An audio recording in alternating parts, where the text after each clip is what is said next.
ایک بار فوجیوں سے بھرا ایک ٹرک جس میں سب ایسے فوجی تھے جن کی سروس مکمل ہونے والی تھی، وہ میدان جنگ میں اپنے تجربات کے بارے میں بات کرنے لگے۔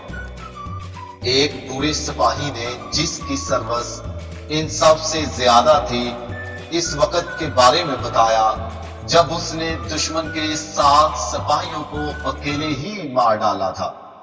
ایک اور نے بتایا کہ اس اکیلے نے کیسے ایک بار دشمن کے 15 سپاہیوں کو مارا۔ فوجیوں نے سردار سے کہا، تم بھی اپنا کوئی قصہ سناؤ۔ ایک بار میں نے دشمن کے ایک بڑے خیمہ پر حملہ کیا۔ میں داخل ہوا اور وہاں چٹائی پر ایک بہت بڑا آدمی جس کا قد 8 فٹ تھا۔ میں نے اسے فوراً ایک خوفناک دہشت گرد کے طور پر پہچان لیا جو برسوں سے ملک کے کئی حصوں میں دہشت گردی کر رہا تھا۔ اب ان کی دلچسپی پوری طرح بڑھ گئی۔